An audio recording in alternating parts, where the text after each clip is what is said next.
Hi and welcome to Karate Over Coffee. My name is Shane McMahon and I'm your host.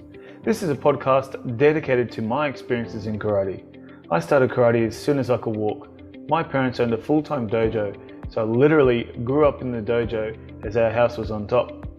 I've lived and breathed karate my whole life, and I've trained with some really amazing sensei, competed for my country, and I've learned so much about the evolution and history of karate. And I'm here to share my experiences and learn. Enjoy. And my response to that type of thing is do better. Yeah. Just do better, because it's false. Because one of the medalists in the Olympics was from that same style, did that same type of kata, and they won. Yeah. They somebody from that style, that same athlete, won a continental championships. Somebody from that style got second place in the All Japan Championships last year. And so it's not about style, it's about execution. And people who blame it on style need to do better. So if it's based on execution, what are things that people aren't doing good enough or well enough, or too big, too small? So, or is it an individual? It's a combination of things. First of all, no matter what style, I'm going to use this term, cleaner. You have to be clean. And what I mean by cleaner is a lack of unnecessary movement, a lack of wind up, better body mechanics. I do not like the word power as it relates to doing kata. I think when you tell people to be more powerful or to be stronger, they muscle it and they try to overpower, and then that actually has a detrimental impact because they become tense, their shoulders, their technique becomes poorer.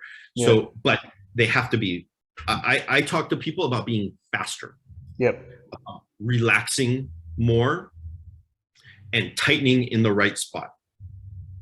So all of the things that are attributed to good karate. Yes, yes. And that's what are the underlying principles of Apex Kata performance. When we talk about, I use the term good karate a lot, and that's one of the underlying principles or concepts that I do use in Apex Kata performance. Regardless of what style you are, regardless of what level of competition that you want to compete at, you should be able to win with good karate.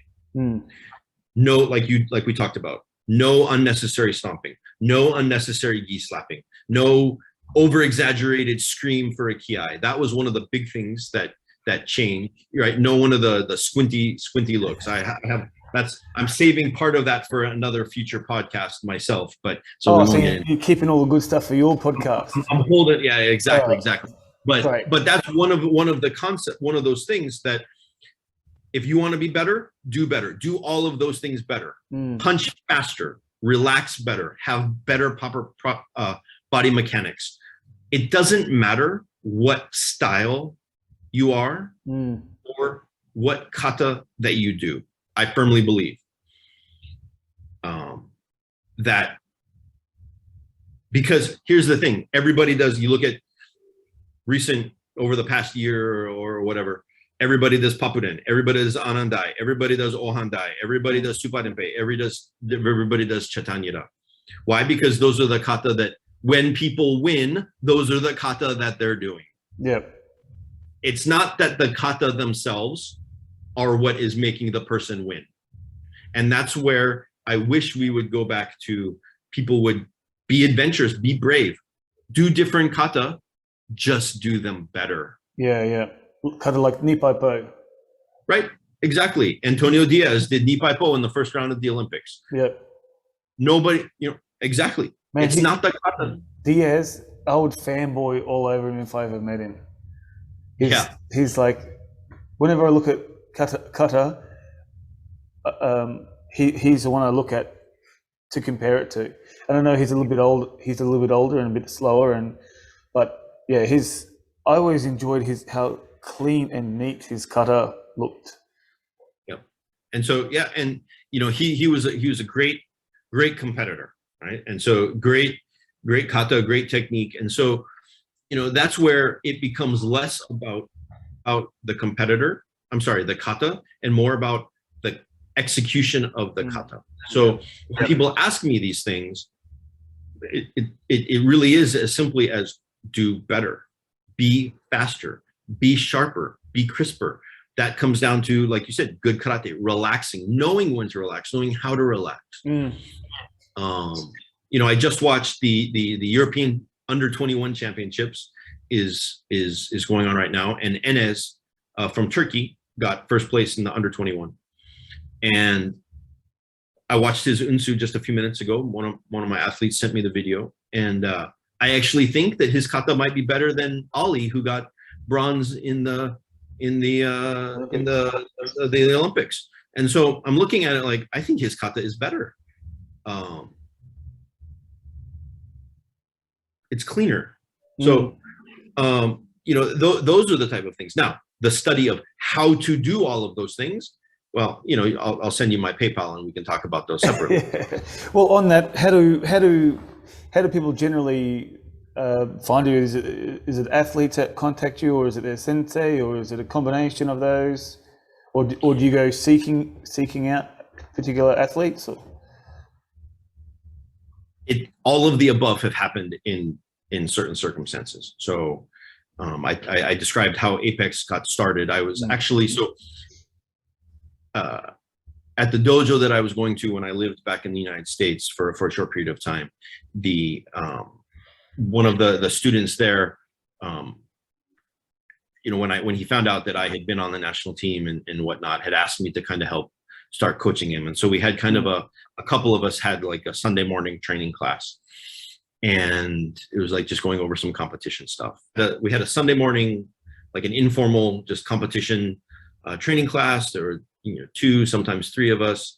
And then one of my friends who I made was a kumite athlete, but has his own dojo, Okinawan, traditional Okinawan Goju-ryu, does Matayoshi Kobudo, but also competes, has competed at WKF Series A events around the world, approached me and said, hey, sensei, I'm a kumite guy.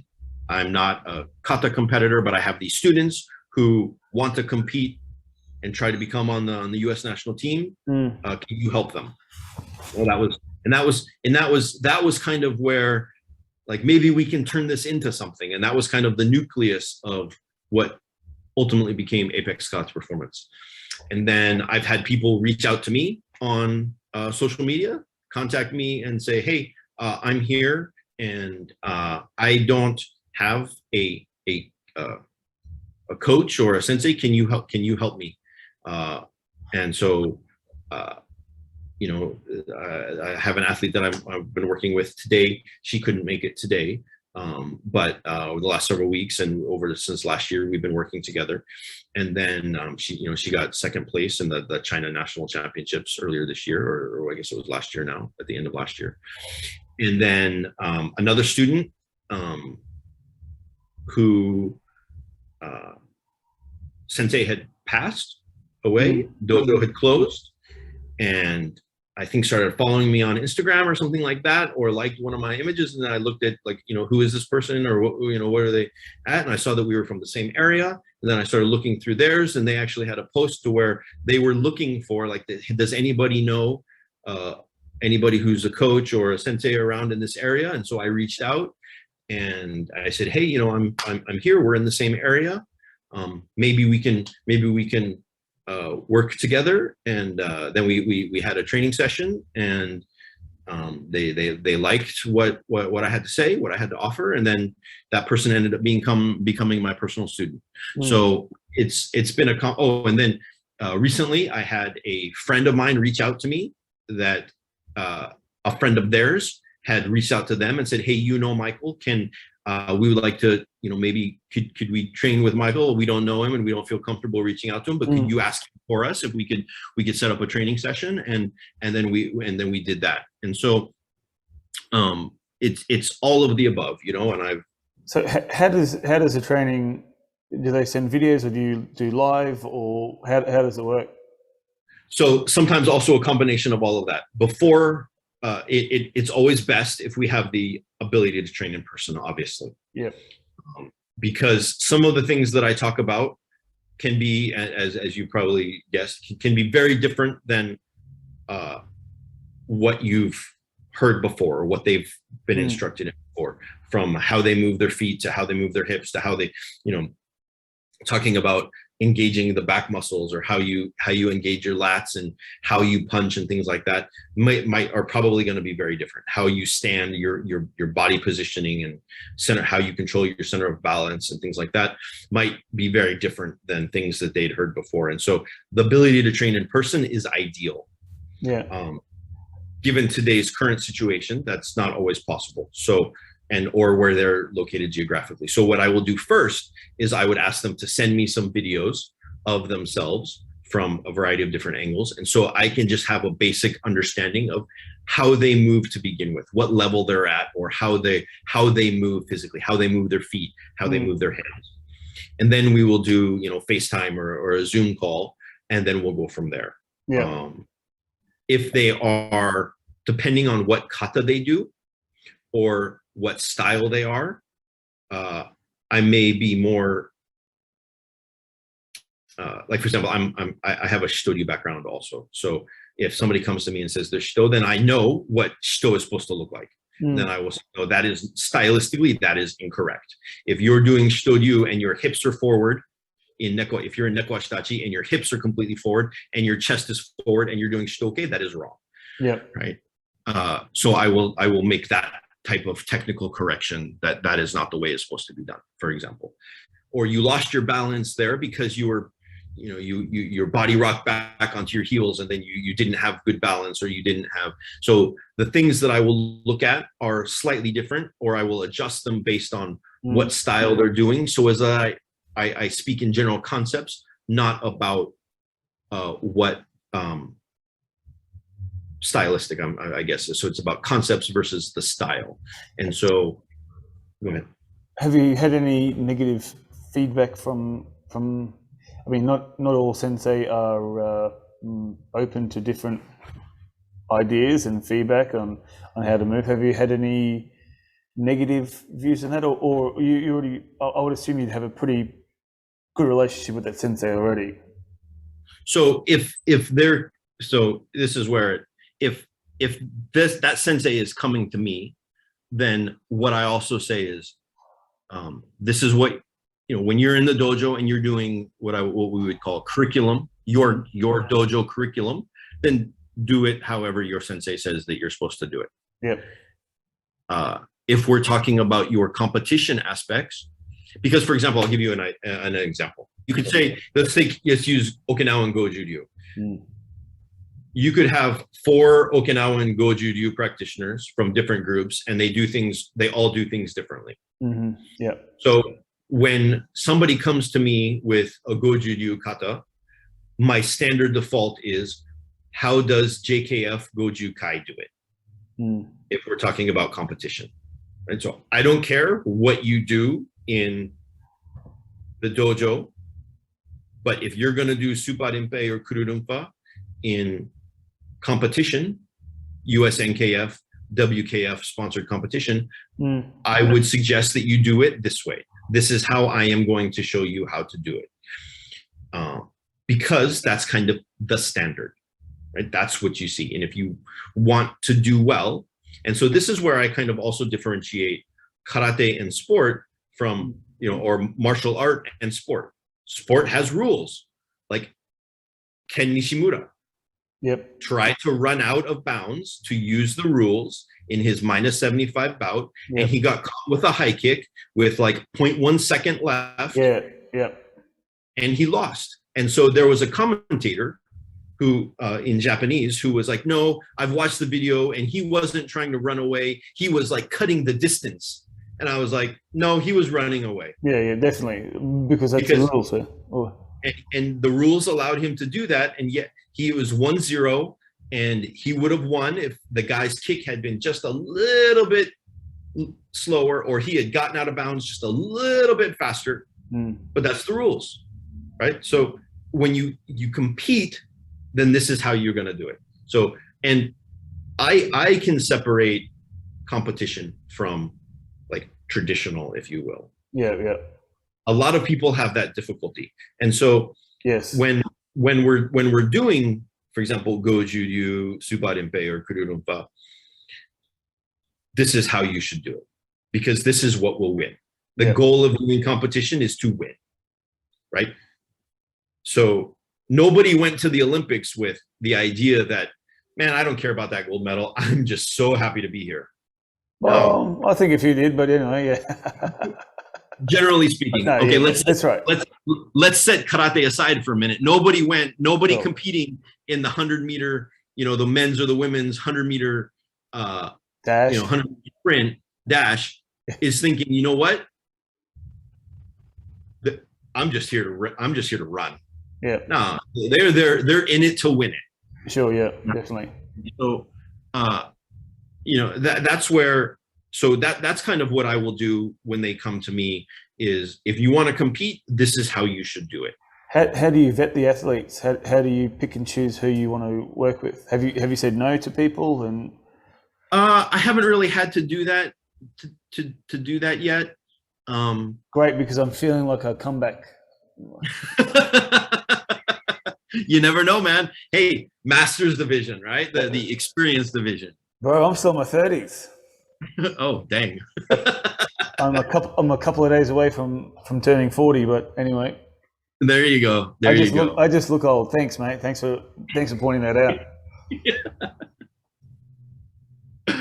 Well, we won't get into the discussion of what age group I compete in. So super vets. So when you're you haven't said no to anybody as yet? I haven't had to say no to anybody as yet. There are some that I will. What's happened is I've kind of like, okay, we will just kind of distance ourselves if I'm not sure, if I'm not comfortable, or if the situation doesn't, like, okay, that's fine. We'll just, like, I'm not going to pursue you to continue your training. Yeah, if you don't pursue me, yeah. And what about how do you look at somebody? I mean, if somebody came from, let's say, Australia and wanted to train with you, but they didn't quite fit what you wanted. So I don't look at it that way. Okay. So I try to, I want to get to know somebody first. I want to know why they're doing what they're doing. We have this presumption that people are doing karate and they're good people, which isn't always necessarily the case, but a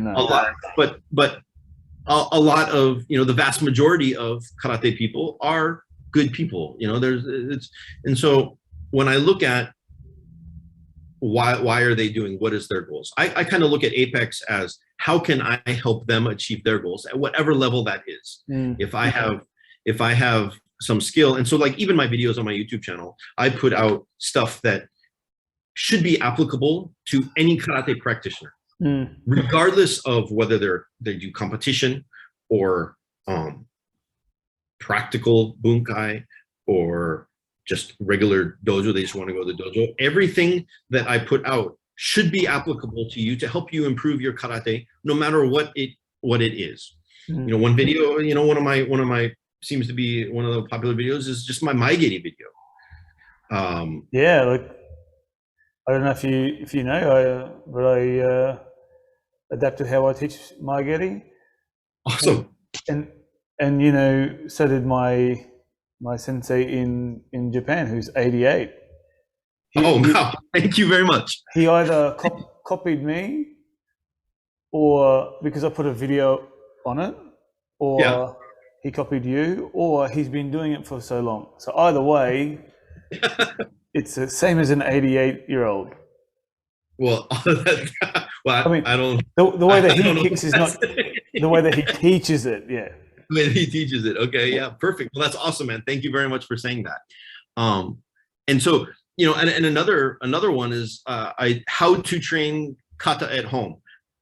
I did it here in my living room, and I taped off some spot on the floor, and I set the video up in the living room, and I intentionally used a kihon kata, a basic kata, rather than a competition kata or an advanced kata, to show that it's the concepts of what you're doing on how to train when you have limited space, not the kata itself. If you understand what I'm doing in the video and how I'm doing it, you can apply that to any kata that you do, whether it's a competition, whether it's suparenpe, chatan, ana, whatever. But I intentionally, for my training for that video, I intentionally chose a basic introductory kata. And what is your YouTube page? Just Apex Karate Performance. Apex Karate Performance, not Apex Performance Karate. No. If you Google Apex Performance Karate, you probably might not find it. Apex Karate Performance. Apex Karate Performance. Yeah. Now, before you wrap up, coffee, which is coffee. Well, we've been talking for close. What's that? More than 2 hours now. So you've drank all your coffee. Yeah, my coffee is empty, unfortunately, but I have this awesome Starbucks mug from Japan here. Oh, so this is what my coffee is. One of my official Karate Over Coffee mugs. Yeah, and unfortunately, I need to get some coffee mugs made. Yeah. Oh well, I'll definitely send you one over. But what is your coffee preference? How do you have your coffee? I like lattes, cafe latte. That's kind of my standard go-to. I drink almond milk, soy. Just regular, whatever we can get here. It's actually a Korean import milk, but generally I prefer organic whole milk if I could get it. Yep. But obviously that's difficult here. But for coffee, I drink Black Rifle coffee from the United States. It's a small veteran-owned company based out of Utah, I believe, Salt Lake City, Utah area. Okay. And so I support it. It's called Black Rifle Coffee. Yep. And then it's owned by a vet? Yeah. U.S. Army veteran. Okay. So that's great. We, you get on the coffee there, going completely off the topic of karate, but I was never much of a coffee drinker for a long time. And we had the opportunity to go to Vienna on a trip, my wife and I, and she kept talking about Viennese coffee, and I was like, yeah, whatever. Viennese or Vietnamese? Viennese from Vienna, Vienna, Austria. Yep. So we went, and it's really good. So that kind of turned me on to, this is what good quality coffee tastes like. Yep. Well, have you had Vietnamese coffee? I have had Vietnamese coffee, and that is... I love that coffee too. A jolt of adrenaline in a cup. It's a punch to the face. And the throat. Yeah. Well, in another episode, I think I was talking to Josh about it when I was in New York. The coffee there, it's very weak, I thought. Well, be careful. New Yorkers will probably take exception to that. Well, Matt, I had to have 12 extra shots in my Starbucks coffee to get up to the level of what we have in... Have you been to Australia before? I have not had the opportunity to make it to Australia yet. We are coffee snobs. Yeah. You can go anywhere basically in Australia and get a good quality cup of coffee. Yeah. But overseas, struggle street. I will enjoy that when I get the opportunity to come. I was hoping that to make it to Australia and New Zealand, since I'm here in Asia right now, but that obviously is not that far away. Not that far away. It's a 10-hour trip. Only 10-hour trip. Yeah. Well, as I've said before, that it's a hard issue for Australian athletes, kata, kumite, any athlete, any karate athlete, to do exceptionally well overseas. You might get the odd person, but you're not going to get 10 quality athletes winning medals or placing top 5, top 10, because we're so far away from everywhere. For us to go to any sort of decent competition, it's Japan. That's probably the closest, and that's a 9-hour trip, and it's all self-funded. So that's where I kind of touched on this in the my last podcast in the After Action report about the Olympics, but the qualification process for the Olympics and the way it was structured with events every month, spread out all around the world. Europe, the Middle East, Asia, South America. One event up in North America was grueling, and it's like you said, it's that is only exacerbated by if you live in a country like Australia that is just geographically where it's at. It makes it so much harder. Imagine some of these South American athletes also, for example, depending on where you're at, you've got to fly up to Miami to then catch another flight somewhere else to get to where you're trying to go. And so there's also the funding aspect too. I mean, countries like Iran, Turkey, and some South American countries, they're government funded, or they have scholarships or whatnot. And America would be very similar. It's all amateurs. Yes, it's predominantly self-funded. So that's where, and it was self-funded when I was an athlete.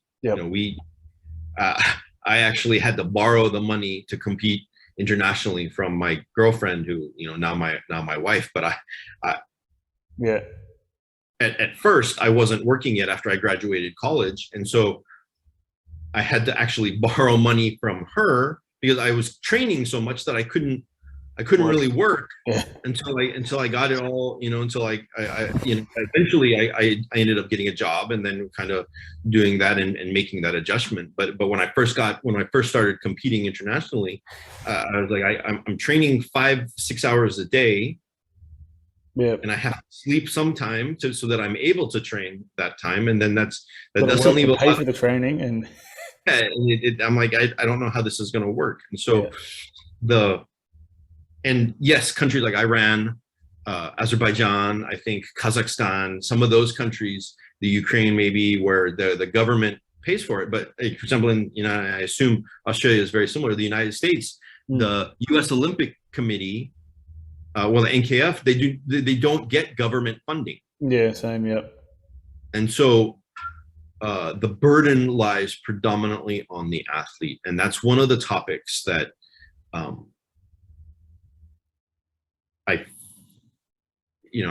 I can't speak for what the climate, the business or whatever community, I don't know the relationships that the Australian Federation has, but I think that there should be more effort made by these national federations to get corporate sponsorship at the federation level. Not at, yes, athletes can get individual sponsorships and stuff like that, and you can see, the WKF allows them to put the patches on their sleeve but that shouldn't have to be necessary.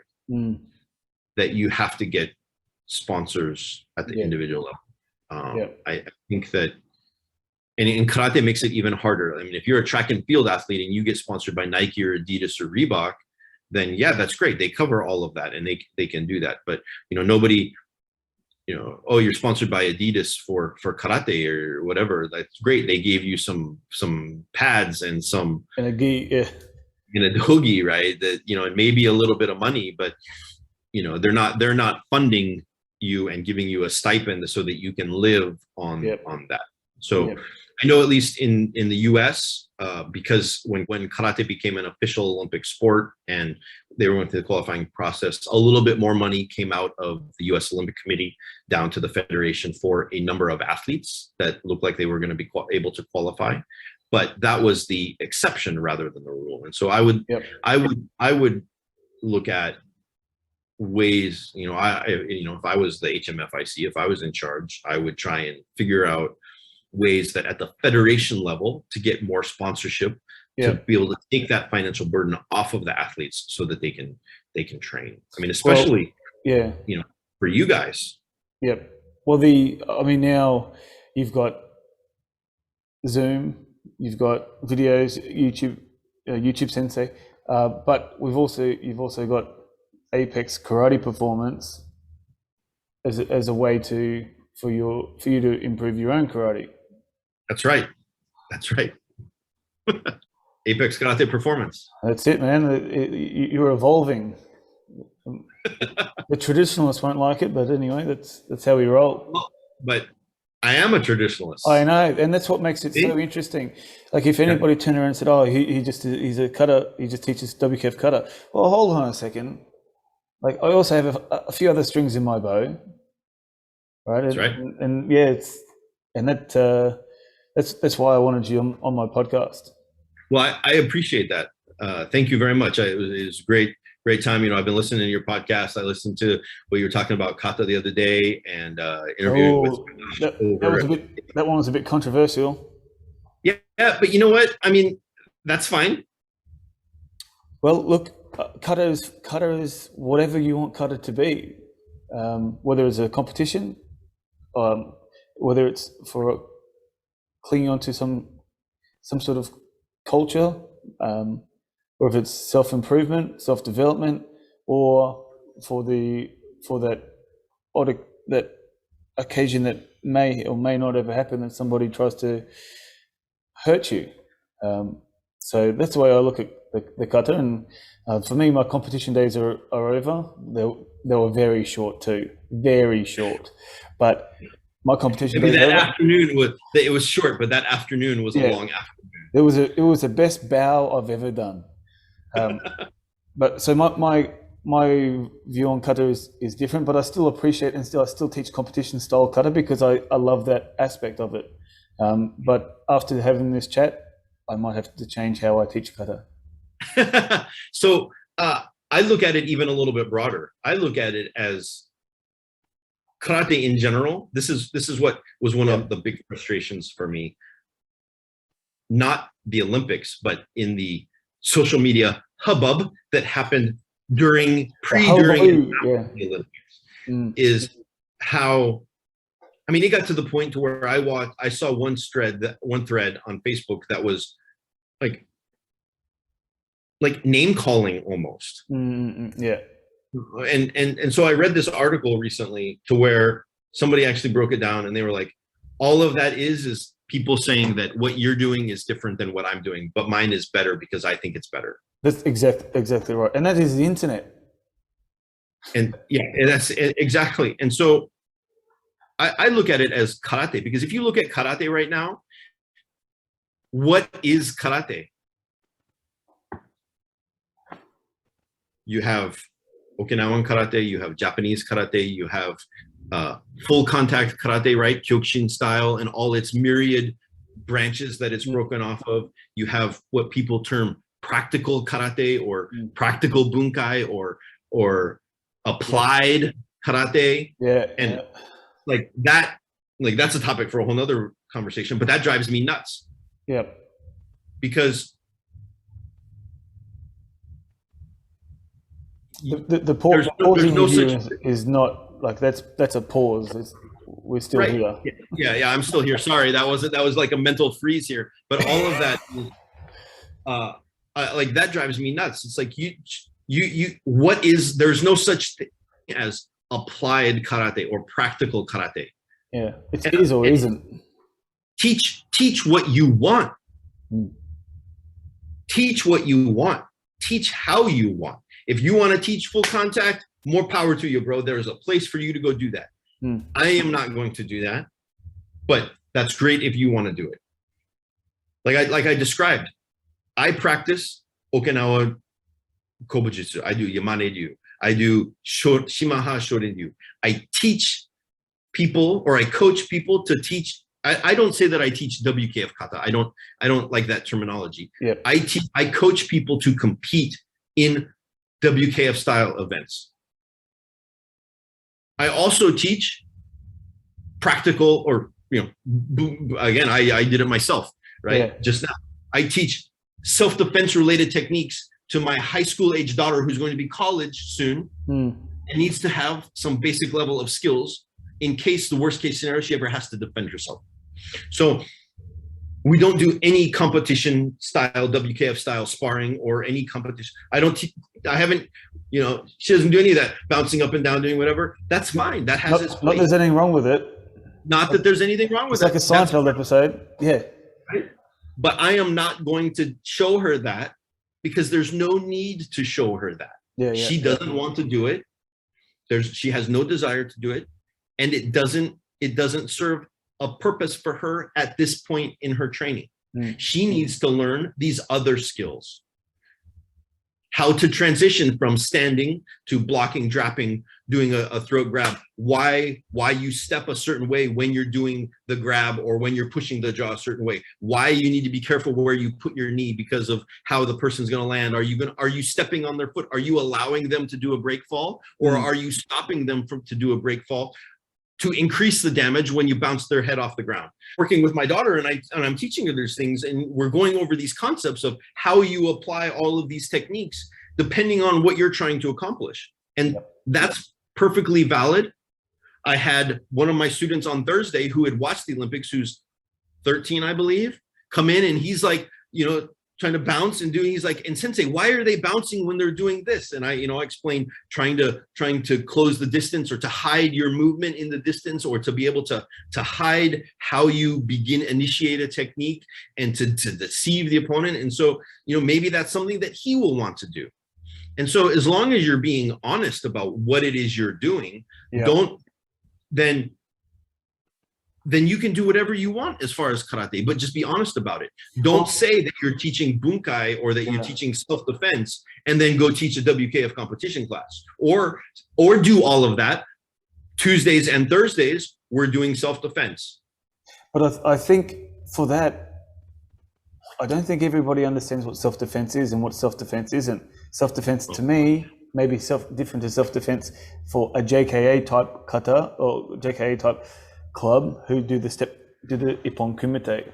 So here we go, mate. Self-defense is different for you and for me. That's true too, and that's also has to do with even bunkai, right? Which is the correct bunkai? Well, I mean, whether there's correct, and again, when you say correct, is it based on technique, or is it based on the underlying concepts? For example, and I also take this as a learning progression. Also in karate, when you're doing your techniques, the expectation that I have for my athletes is also tempered by their experience level. One of my friends, one of my Okinawan Goju-Ryu practitioner friends, when he goes to Okinawa, they talk about, at their dojo, they use the phrase Godan waza, Godan techniques. So your technique should change based on your karate development. What you're doing as a Shodan should not be the same thing. I'm sorry, what you're doing as a Godan should not be the same as what you're doing as a Shodan or a Nidan. Your development needs to change. And even how we teach bunkai and how we teach kihon should be the same as well. When I'm doing something, regardless of style, how I do something when I'm teaching my yellow belts is different than how I'm going to do it for my own training, because I need to show them how to cross their arms, to set up, to prepare the block. Basic karate technique, right? But I should not be doing that. Even if I'm in a class setting and somebody else is instructing and I'm doing the moves, I should not be doing that myself at my level.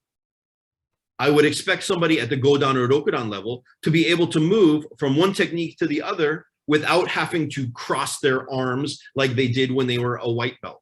But that was an example of something I had to correct one of my athletes on.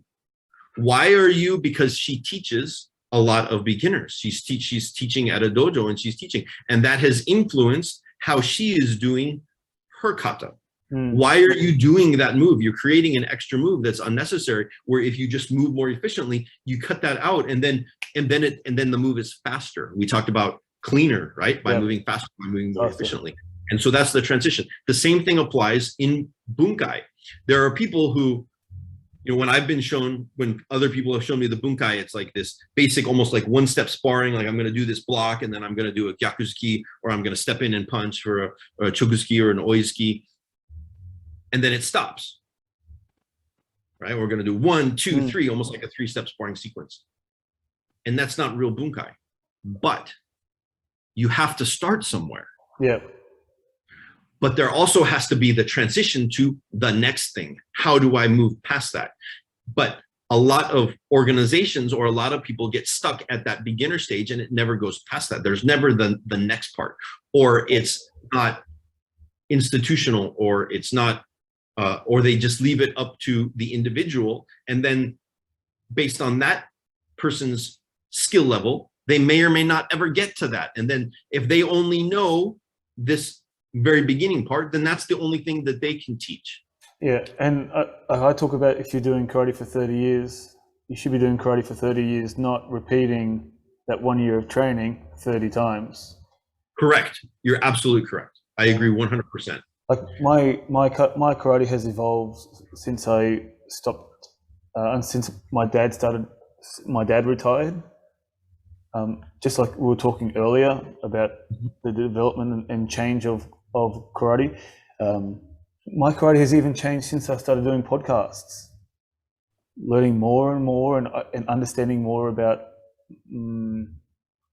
kata and karate and everything else. And if I think I did a podcast earlier about life after Showdown, and most clubs, you know, I'm not saying mine's much different, but you know, I think we all try to cram so much information into up to Showdown, so much kata, so much kion, so much everything to get that person to Showdown, and then there's nothing really after Showdown. It's maybe kata, like, you know, there might be advanced kata, whatever that is, or advanced kumi or kobudo, but there's not much after Showdown. So I think my view on that is that that's kind of highlights the Western view of training versus the Japanese view of training. And I like to equate that to how Brazilian Jiu-Jitsu grades. You know, it can take 10 years. The average is 10 years to get a black belt in Brazilian Jiu-Jitsu. Yep. 1 year to get a blue belt, another 2 to 3 years to get a purple belt, another 2 to 3 to 4 years to get a brown belt, a couple more years after that. Because they look at the black belt predominantly as the goal. Whereas Japanese or karate, Japanese martial arts, Shodan is just the beginning. Yeah. I describe it as you've reached a basic level of you've reached a basic level of proficiency in a basic level of techniques. And now once you reach Shodan, now you should understand a few concepts to be able to learn real training, to be able to learn real techniques, how to move better, how to move more efficiently, how bunkai is really supposed to work. And so this is what makes this difficult is training has also changed in that, you know, you mentioned the interview with Oshiro Sensei that you watched. Yes. And how he described his training with Kishaba Sensei, learning Yamane Ryu, was not in the dojo. They never went to a dojo. I think Kishaba Sensei actually opened his dojo after Oshiro Sensei went to the United States. All of their training was done one-on-one or with Nishime Sensei, who's also in the United States teaching, and maybe like a very small other group. So, but it was all done at Sensei's house, in his garden or his outside. And that is the traditional way of teaching. And so you're able to have it's like a perpetual private lesson. You can progress much faster doing that than in a group class setting. Yeah, wherever it's a cookie cutter approach. And so, but because that's our standard way of training, and we're not able to have one-on-one dialogue, and I witnessed this, and I'm sure you've witnessed it in class. If I stop to address the white belt or the yellow belt about something that they're doing, what are the 12 other people doing while I'm stopping that? Is there a senpai that can come and continue to drill them, or are they standing there waiting for the next command or the next instruction? Yep. And so that's just a byproduct. So when we talk about Showdown, we try to cram so much in. Yeah. Yeah, well, the individual approach, it'll work for Apex Karate Performance, though. It does. The Swings vast and majority of our roundabouts, stuff mate. is going on. Swings and roundabouts. Well, look, we might keep it there because otherwise my wife will kill me if we keep talking for the next 3 hours. Right? So sounds good. But, We got to say something for next time. Yeah, definitely. We'll catch up again for sure. So how do people get in contact with you? And is there a maximum amount of athletes that you will take? I mean, like if you've got, after I try to keep the cap around 10,000 dollars or people. Yes. $10,000 per athlete. Yep. Yes. No. You can get a hold of me. I mean, if I put it this way: first come, first serve. Oh, and I kind of term it like early bird gets the worm. First come, first serve. So yeah. I mean, even here, I've got a full-time job. I train on the weekends. I mean, I train personally at night and on the weekends. And, but I've had athletes, my own athletes come and say, well, Sensei, can we train on Wednesday night? I'm like, nope, sorry. So-and-so got it first. So you guys, come back at me with another date and I'll tell you whether I'm available. So, but you can get a hold of me, Apex Kata Performance on Instagram or Facebook are probably the best. Yep. That's the best way that you can reach me if you want to view. And of course, got to follow the podcast. I got to subscribe to the podcast and set your notifications. Click here. Click here so you get that. And then also the YouTube channel, also very important. Yeah. And also you can check me out on channel. Bujin TV. The Bujin TV, yes. If you aren't on there, James shoot over some money. But if you haven't checked out, I mean, as long as I just need you to put my PayPal, thing right there. Yeah. I'll send you the QR code and it'll flash. It'll flash. Exactly. But yeah, definitely check out your YouTube channel because podcasts are great. However, it's hard to see the technique. So make sure you jump onto your Apex Karate Performance YouTube because there's so many great things in it. Concept of moving and those sorts of things. But if you want more personal attention, make sure you go through me first, so I get a cut, and then I'll direct you.